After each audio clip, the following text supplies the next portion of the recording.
Përshëndetje të gjithëve, carissimo Gianni, anche se il tempo non mi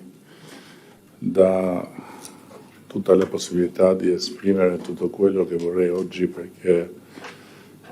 tra poco devo partire per una conferenza internazionale, non potevo non esserci per onorare il grande partenariato per l'Albania con la Commissione di Venezia, ma soprattutto onorare la tua figura. Nel nostro immaginario Venezia è legata a due cose, all'acqua e a Gianni Buchicchio.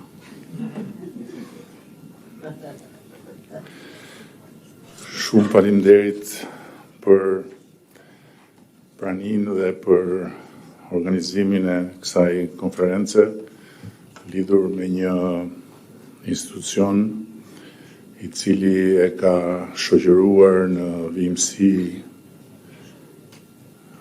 përpjekjen e Shqipërisë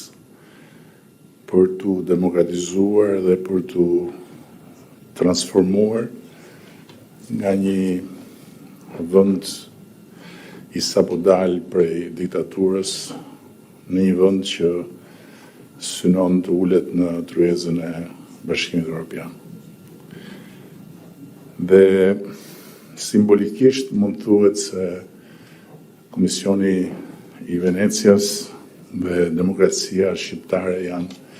shok materniteti. Kanë lindur në të njëjtën kohë në vitin 1990. Komisioni i Venecias si një fëmijë i Europës së ribashkuar në vlerat e lirisë dhe me dëshirën për t'u njësuar në parimet e demokracisë dhe demokracia shqiptare si një ëndër e shumë ndruar që më në fund pa të hapur shtegun e saj. Dhe historia e zhvillimit demokratik në Shqipëri është ngushtisht e lidhur me historinë e rritjes dhe të forcimit të influencës së Komisionit Venecias mbi procese që në vende si Shqipëria kanë pasur në vazhdimsi nevojën e ndihmës, nevojën e një mbështetje mençurie dhe nevojën e një asistenti, po themi se nuk është një gjykatës, por një asistenti bujar dhe të panshëm të çdo vendi në kërkim të standardeve më të mira. Sot Komisioni i Venecias ndër të tjera ka në bilancin e vet edhe kontributin e paçmuar për kushtetutën e parë të shtetit demokratik shqiptar, asaj të vitit 1998. Dhe po ashtu Komisioni i Venecias ka në bilancin e vet edhe një sër ndërhyrjesh shumë të rëndësishme në procese ku mendimi, opinioni i Komisionit ka luajtur një rol vendimtar për kajën e procesit. Por pa diskutim që Komisioni i Venecias ka në bilancin e vet dy kontribute kyçe për historinë e re ende, por gjithsesi histori e zhvillimeve demokratike në Shqipëri. Kontributet për kodin zgjedhor, të cilat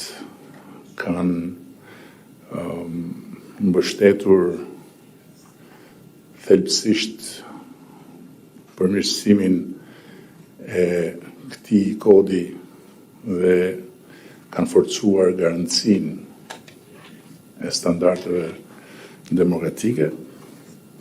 dhe nga ana tjetër kontributin historik për reformën më të thellë dhe më të vështirë që ka bërë Shqipëria,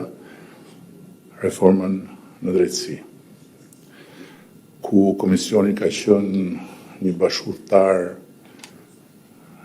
i pandar, një udhërfyes si gjithmonë i matur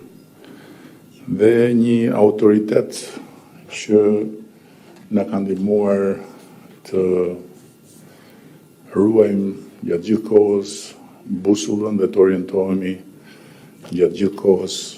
në drejtimin e duhur. Pa Komisionin e Venecias dhe kontributin e tij do të kishte qenë e pamundur që Shqipëria të ndërmerte procesin e vettingut, një proces kyç për reformën në drejtësi, një proces që e them me plot gojën sot se nuk është kryer me të njëjtën thellësi në asnjë vend që ngjashëm është përpjekur ta kryejë atë proces, dhe një proces që deri në momentin e opinionit të Komisionit Venecias kishte edhe jo pak kundërshti edhe në rrethet profesionale ndërkombëtare. Por Komisioni i Venecias ndër të tjera ka fituar edhe fuqinë për të imponuar në të gjitha instancat dhe për të respektuar nga të gjitha instancat. Dhe unë jam dëshmitar i faktit që opinionet e Venecias janë opinione të cilat respektohen plotësisht në çdo nivel ndërkombëtar të lidhur me çështje që kanë të bëjnë me shtetin e së drejtës dhe me proceset e reformave apo të masave që lidhen me shtetin e së drejtës. Sot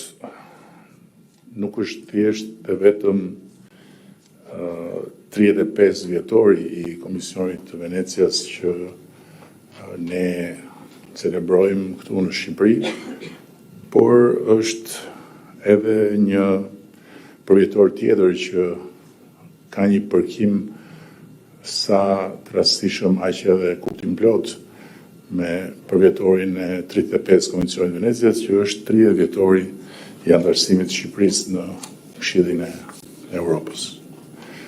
Dhe janë dy përvjetorë që në sensin e shtetit të drejtës kanë një vend në historinë tonë. Kanë një vend në të gjithë mënyrën se si ka rrjedhur kjo periudhë. Dhe do të mjaftonte që për një moment vetëm ne të abstragonim dhe ta hiqnim Komisionin e Venecias bashku me Shtetin e Evropës nga panorama e zhvillimeve të këtyre 35 viteve, duke u përpjekur të shohim se si do të kishin marrë gjërat në rast se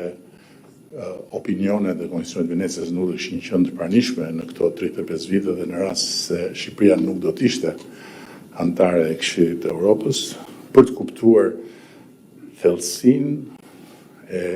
rëndësisë së këtyre dy përvjetorëve për ecurinë demokratike të Shqipërisë. Unë nuk dua të zgjatëm tutje, këtu ka shumë njerëz që me cilët i lidh profesioni, i lidhin studimet, i lidh interesi për kompleksitetin e temave që kanë të bëjnë me shtetin e së drejtës, që me plot drejt kanë nevojë të kenë hapësirën dhe kohën e tyre për të diskutuar, por duhet ta mbyll duke thënë se Komisioni i Venecias është një partner i pazëvendësueshëm. Dhe sa i pazëvendësueshëm aq edhe i pabujshëm, i heshtur madje i Shqipërisë, që do të vazhdoj me patjetër të jetë një pikë referimi për ne, për të kuptuar sa më mirë se çfarë duhet të bëjmë më mirë në të gjitha momentet kur do të kemi dilemat e pandashme nga proceset e reformave dhe të ndryshimeve.